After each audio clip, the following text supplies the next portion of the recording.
दिल्ली के बेटे, दिल्ली के इतिहास में सबसे लोकप्रिय मुख्यमंत्री अरविंद केजरीवाल जी, आम आदमी पार्टी के नेता, मेरे बड़े भाई और राजनीतिक गुरु अरविंद केजरीवाल जी का धन्यवाद करना चाहती हूँ कि उन्होंने मुझ पर भरोसा किया और मुझे इतनी बड़ी जिम्मेदारी सौंपी, दिल्ली के लोगों की देखरेख की जिम्मेदारी सौंपी।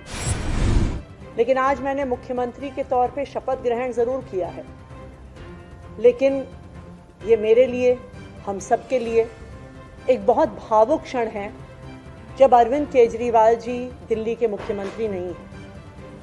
अरविंद केजरीवाल जी वो व्यक्ति हैं जिन्होंने पिछले 10 सालों में दिल्ली की तस्वीर को बदल डाला, जिन्होंने पिछले 10 सालों में दिल्ली की आम लोगों की जिंदगी को बदल डाला।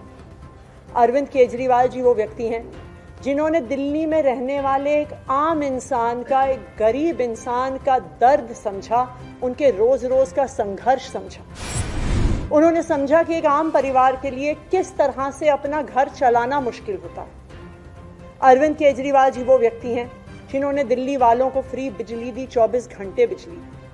अरविंद केजरीवाल जी वो व्यक्ति हैं जिन्होंने दिल्ली के सरकारी स्कूलों में पढ़ने वाले बच्चों का भविष्य बदल डाला, उनको जिंदगी में एक नया अवसर, आगे बढ़ने का अवसर दिया। अरविंद केजरीवाल जी वो व्यक्ति हैं जिन्होंने दिल्ली की महिलाओं को शिक्षा में, रोजगार में आगे बढ़ने का मौका दिया, फ्री बस यात्रा देकर। अरविंद केजरीवाल जी वो व्यक्ति हैं जिनकी वजह से आज दिल्ली के लोगों को अपने परिवार के सदस्य का इलाज करवाने के लिए अपने गहने नहीं गिरवी रखने पड़ते, अपने घर नहीं गिरवी रखने पड़ते, क्योंकि सरकारी अस्पतालों में अच्छा इलाज होता है।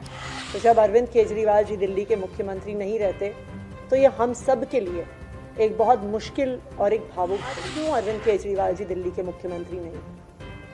क्योंकि भारतीय जनता पार्टी की केंद्र सरकार ने अरविंद केजरीवाल जी के खिलाफ षड्यंत्र रचा, उन पर झूठे मुकदमे लगाए, उनको इन झूठे फर्जी मुकदमों में गिरफ्तार किया, उनको 6 महीने से ज्यादा जेल में रखा, उनको तोड़ने की, उनको दबाने की हर संभव कोशिश करी।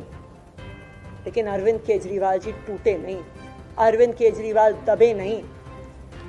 अरविंद केजरीवाल जी को सुप्रीम कोर्ट ने जमानत दी, एक ऐसे कानून में जमानत दी जिसमें पीएमएलए में जमानत मिलना लगभग असंभव होता है, और सुप्रीम कोर्ट ने ना सिर्फ उन्हें बेल दी, बल्कि बेल देते हुए केंद्र सरकार के मुंह पे तमाचा मारा और कहा कि अरविंद केजरीवाल जी की गिरफ्तारी एक दुर्भावना के तहत हुई थी।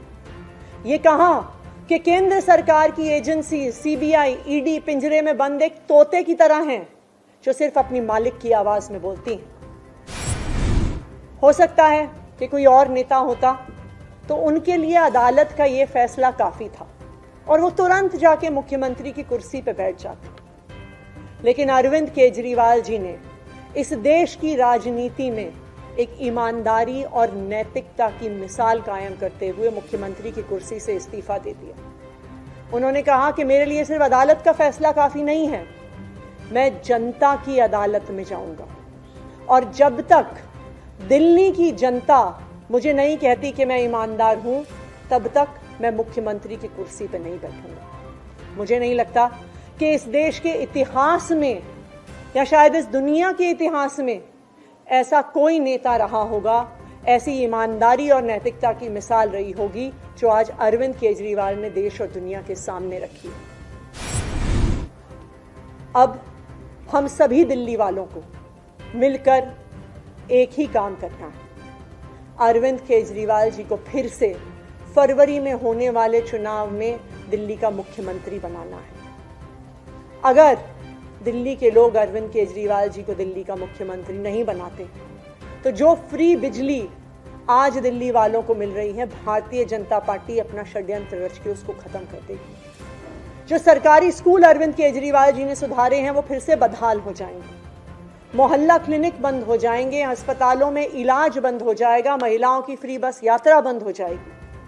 तो 2 करोड़ दिल्ली वालों को मिलकर फिर से अरविंद केजरीवाल जी को दिल्ली का मुख्यमंत्री बनाना। अगले 4 महीने के लिए मेरा यही काम रहेगा कि जो दिल्ली वाले परेशान रहे पिछले 1-1.5 साल में, जब से भारतीय जनता पार्टी का षड्यंत्र शुरू हुआ, जब से भारतीय जनता पार्टी ने एक एक करके हमारे नेताओं को जेल में डालना शुरू किया, जब से भारतीय जनता पार्टी ने एक एक करके हमारे मंत्रियों को जेल में डालना शुरू किया, जब से भारतीय जनता पार्टी के एलजी साहब ने दिल्ली सरकार के काम रोकने शुरू किए, आप देखिए पिछले 2 साल में भारतीय जनता पार्टी ने दिल्ली वालों को परेशान करने में कोई कसर नहीं छोड़ी।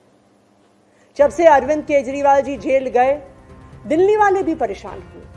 भारतीय जनता पार्टी ने दिल्ली वालों के पानी के बिल हम ठीक करना चाहते थे, उन्होंने उस काम को रोक दिया। भारतीय जनता पार्टी ने जो सड़क के रिपेयर के काम है वो रोक दिए। भारतीय जनता पार्टी और उनके एलजी साहब ने अस्पताल में मिलने वाली दवाइयां रोक दी, अस्पताल में और मोहल्ला क्लिनिक में टेस्ट रोक दिए, दिल्ली से कूड़ा उठना रुक गया। लेकिन मैं आज आपको आश्वासन दे रही हूं कि अब अरविंद केजरीवाल जी जेल से बाहर आ गए हैं और उनके मार्गदर्शन में दिल्ली में कूड़ा भी उठेगा, सड़कें भी ठीक होंगी, पानी के बिल भी ठीक होंगे, दिल्ली में जो सीवर की समस्या है वो भी ठीक होगी, जो दवाइयां नहीं मिल रही हैं उसको भी हम ठीक करेंगे। मैं दिल्ली वालों को यह आश्वासन देना चाहती हूं कि अब अरविंद केजरीवाल जी जेल से बाहर हैं। भारतीय जनता पार्टी का कोई भी षड्यंत्र हम सफल नहीं होने